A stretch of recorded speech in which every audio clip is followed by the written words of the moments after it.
Terima kasih pemirsa, Anda masih bersama kami.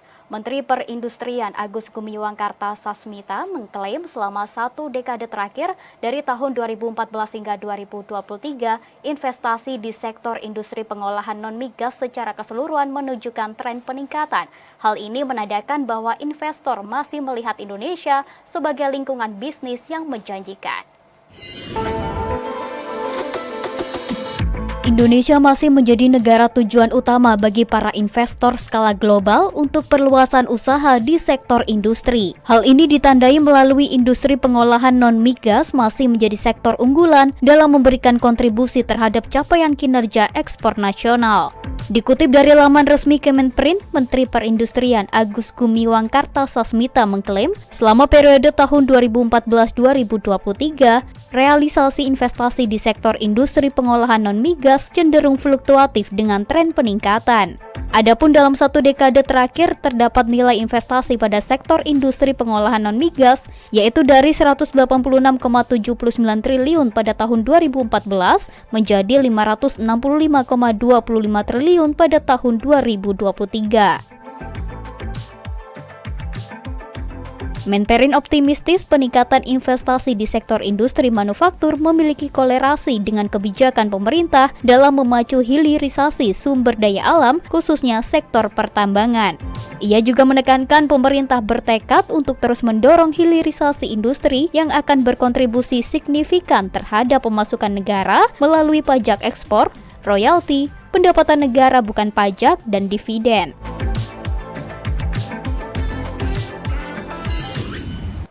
Pemirsa, aplikasi Sirekap tengah menjadi pembicaraan hangat di masyarakat. Di media sosial sendiri banyak berseliweran kesalahan jumlah suara yang tidak sesuai antara data dalam foto formulir C hasil dengan angka yang muncul pada Sirekap.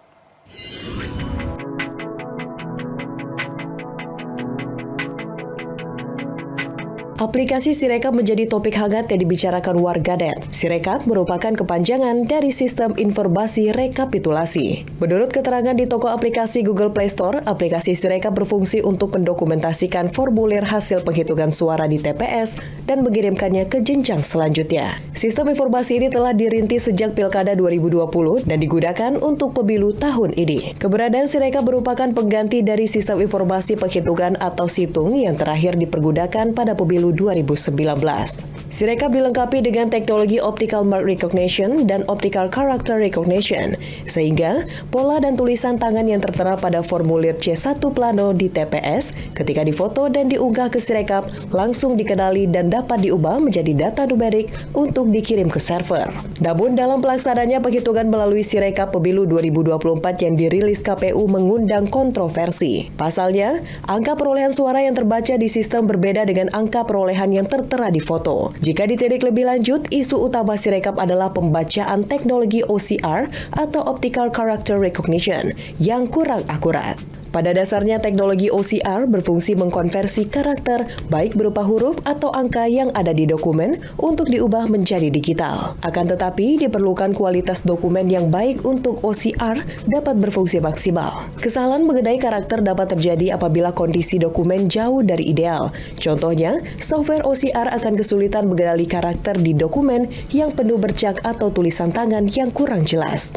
Dalam konteks Sirekap, kemungkinan kesalahan lebih tinggi karena berbagai variabel. Contohnya, kemampuan kamera petugas KPPS yang berbeda, juga kondisi cahaya saat pengambilan foto yang kemungkinan berlangsung malam hari ketika proses perhitungan yang lama. Kemungkinan software OCR gagal mengenali teks menjadi lebih besar. Meski demikian, sistem informasi rekapitulasi yang digunakan Komisi Pemilihan Umum bukanlah penentu hasil pemilu 2024. Sirekap merupakan alat bantu perhitungan serta membantu akses informasi publik terkait hasil perhitungan.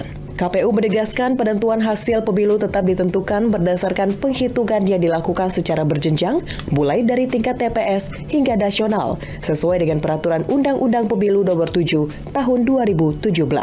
Unggahan formulir C hasil plano yang ada di TPS tetap kita lanjutkan melalui Sirekap. Hanya saja nanti untuk yang konversi-konversi yang kebetulan sistem membacanya kurang akurat atau kurang tepat, nanti akan kita lakukan koreksi supaya sesuai dengan apa yang formulir yang diunggah. Tidak ada niat manipulasi, tidak ada niat untuk mengubah hasil suara, karena pada dasarnya formulir formulir C hasil yang plano diunggah apa adanya, sebagaimana situasi yang diunggah oleh teman-teman KPPS.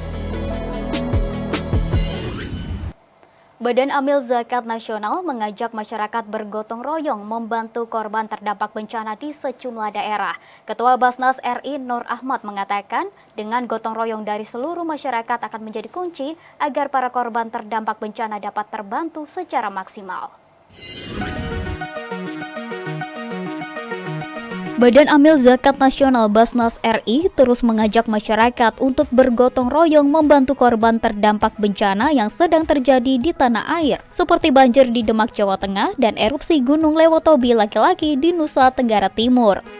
Ajakan tersebut disampaikan Ketua Basnas RI Nur Ahmad dalam konferensi pers bertajuk Aksi Basnas dalam Mengatasi Bencana Banjir di Indonesia pada Kamis 15 Februari 2024.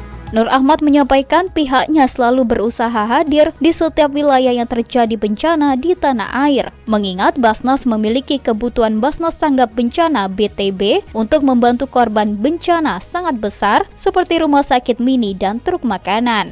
Khusus di Demak, Jawa Tengah, bantuan Basnas terus dilanjutkan karena bencana banjir yang terjadi di wilayah tersebut diprediksi bisa tertangani dengan tuntas membutuhkan waktu yang tidak sebentar, setidaknya 50 hari ke depan. Di Demak ada 21.000 pengungsi yang membutuhkan makan dalam jumlah besar karena rumah dan seluruh stok logistik terendam banjir sejak 5 Februari lalu. Basnas juga berencana untuk membuka dapur umum dalam 50 hari ke depan. Untuk itu, gotong royong masyarakat dinilai menjadi kunci agar para korban bencana alam dapat merasakan bantuan yang maksimal. Kebanyakan mereka juga membutuhkan tenda untuk pengungsian. Yang berikutnya yang dibutuhkan oleh mereka adalah perahu karet, khususnya di daerah-daerah yang memang bencana banjir. Pemerintah hingga kini terus mengkebut pengerjaan PLTS di IKN Nusantara. PLTS dengan kapasitas 50 MW ini diharapkan mampu memproduksi energi hijau sekitar 93 GWh per tahun.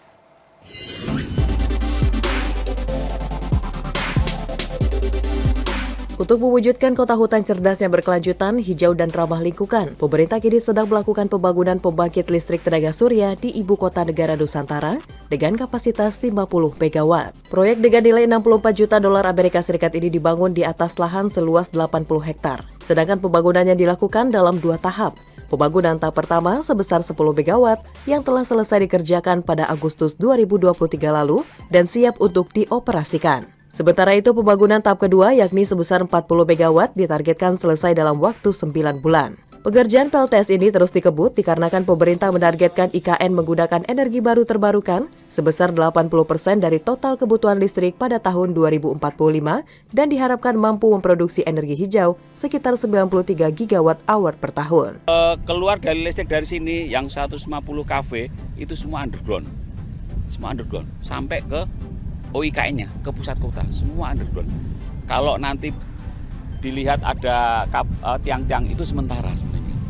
Itu sementara yang nanti mengeluarkan listriknya sementara. Tapi ke depan semua akan underground. Jadi kelihatan nanti smart dan cantik gitu kotanya karena tidak ada kabel yang malang melintang di atas tanah.